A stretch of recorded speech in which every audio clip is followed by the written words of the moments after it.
Welcome the people of Fourth Estate. Leo mambo imechemka, hakuna kukete chini. I'm told that's the language of the streets and what's happening right now and what has been happening. And even as we speak, it is true, mambo yamechemka. So we are going to, in the street corridors, that's where we are. It's called the Law SC, the street corridors. We are going to discuss issues that involves the people of the Fourth Estate. And we have few issues to discuss. Today we are not sitting down. Issue number one, mass action by the opposition leader. Issue number two, barricades by the states towards all the state house, both from Kisumu, Nairobi, and other places. Number three, the issue of our deputy president. Is it right? He's saying that the government cannot work with opposition. Not in terms of handshake, but according to him is handshake. So let's go to these issues very fast. Number one, mass action. Is the opposition leader right or wrong? Do Kenyans have a right to demonstrate, to picket, and to take action on their end? How far is their right limited?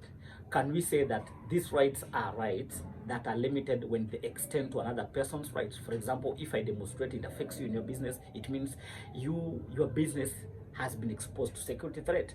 So do these demonstrations, does they have that much impact in terms of law and people knowing what they should do?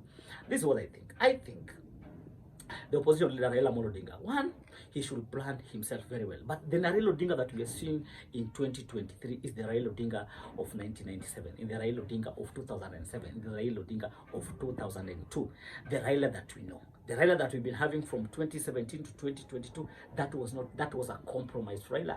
So the president should not take this issue lightly. You should know that the Raila that we are having right now is a Raila that is capable of doing anything. And if you go by what is being said, and there when he was in Migori, he said that, I think Homa Bay, that this is my right rally. I might come back or I might not. It means he has given himself out for the sake of Kenyans. The question that we should ask ourselves, is it the right way? It is the only Independence Day that people used to die for democracy. People used to go out to ensure that things are working the right way. But in the current government, the current regime with the current system, do you think that the law allows people to be killed for the sake of justice? Is it really necessary that we really need reforms to that extent? Is it the point? Is it a position of a leader not accepting results, or is this the position of a leader not seeing other leaders being duly elected and able to submit and deliver? So I think about what happens, somebody called me today and told me that there were demonstrations in Kisumu. The barricades were taken away. What are the circumstances that happened? What people need to know, that what really happened in Kisumu is that I'm told that the Raila's, there was a barricade towards the State House, and I'm told somehow Raila's house is near the State House. So when there was a barricade, and again, I think people were not happy, so people came demonstrating because the cost of living. Through that process, they disappeared with the what? With the barricade. And you see, in our last government, I think the issue of roadblock was removed. So I don't know where this issue of roadblocks is coming in, but again, we can say that when people are provoked, they take action. But now people should not allow other leaders to incite them in terms of taking actions. So I think mass action, is it right or is not right? It's a Kenyan responsibility, it's a Kenyan's right. But again, it should be done as per the law. We don't want a situation whereby, you see, for example, the Raila Odinga is saying that people should resist taking some products, like they should not take eggs. And you see, it has been known that maybe it's being said that you see in this country there are very specific things like gas. Gas is being supplied and is allowed by from the prime minister's side, and the one doing gas.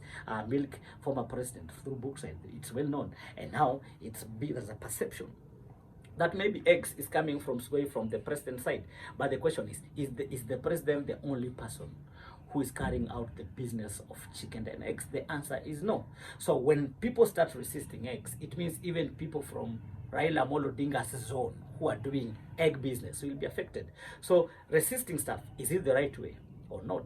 I think it's not the right way to do things, because even Raila himself, he'll want the economy to continue. So I think the mass action should be carried out as per the law, because every Kenyan has a right to demonstrate and to picket, to express themselves in a way. As remember, we said here that Raila should choose his struggle. It's either we are going to State House as the ODM supporters, or it's either the ODM supporters, they are taking they are watching this government to ensure that things are done, or it's either we as the government to ensure that things are done as per the law, or we respect the opposition in terms of what they're doing, or we are the government, we have decided we are going to intimidate them. And see what has been happening. And today, I think today being the 13th, there was a notice, there's a letter from the DPP. Or Director of Public Prosecution, saying that the former Cabinet Secretary for Internal Security, there is no face, they have not found any ground to maybe prosecute him as the recommendation from the DCI. Can you say that that was an incitement or an intimidation from the current government that has always said that they don't have a problem? Let's go to the next issue. The issue of the deputy president, DP.Gachagua, through his address yesterday, he was really tough. He was really tough on the media issue about the we people, media being biased on the election, and them respecting the media, and them being in a position to tell the media what's right. And again, he was very categorical on the opposition leader trying to have a discussion with the current president. And the question is, what is the position of the president after being elected? Does he become the president of the opposition and the current people who voted him, or does he become the president of the people who voted him? The answer is, when you are elected, you drop all your political interests, you become the property of the state. You lead Kenyans as per the way. So I think that the president has a right to have a discussion with any other Kenyan, whether a leader or not a leader, to ensure that we live peacefully and we can coexist as Kenyans in a better way. And in this case, the opposition leader is on the other side. So maybe the president can say that not even me as the president, I want to maintain peace and order at all levels. I want everyone to do business as per the law. So the opposition leaders come here for me what you want us to do. The government has a right to borrow even this information. That's why we're here. And even the opposition leaders should be able to share this information with the government to ensure that the government is working rightly. Criticize and provide solutions. That's the prayer of everyone, so that everyone can benefit. Remember, when there is hike in Kenya Power, there is hike in gas, there is hike in petrol. All Kenyans across the board suffer. There is no specific petrol stations for people who are in government and people who are in opposition. So I think the opposition leader should be able to have the discussion with the current president on what to do. And going back to the statement of the deputy president is on record in Korokocho some few days back, saying that the president was elected by the Kenya's people for him to lead the Kenyan people, but he was elected by the UDA people to lead the UDA people, and that was outrightly wrong. So the deputy president should also be cautious in his statement to ensure that all Kenyans feel accommodated in this government. This government, when you are the deputy president, you are part of the presidency. There is no way that you can separate yourself from the doings of the government. And the deputy should also note that even the opposition leader is part of this government. It is their government that leads the opposition leader, and that is very key. That is very important. So for us moving forward, we should ensure that we do clean politics. Come 20th, the way it was being said by the Azimio about mass action. These are the secrets. If they're given the opportunity to demonstrate or carry out the mass action without the government interfering, there is nothing that's going to happen, because what does they stand to achieve? Nothing. If they are stopped, that means the opposition leader would have achieved his agenda, because he wants to be stopped, so that there are some issues involved in terms of harassment and blah, blah, blah, blah. And this one has happened before.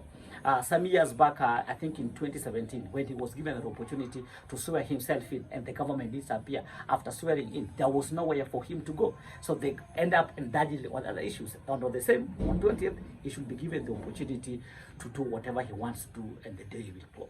Thank you, the people of the fourth estate. This is the place we get the information. This is the place that we get satisfied. This is the place that we move to ensure that all Kenyans are at par with information. Today, we are not sitting the way we said, Mambo Imechebuka, Boga. I think those are the language of the street. Thank you, guys.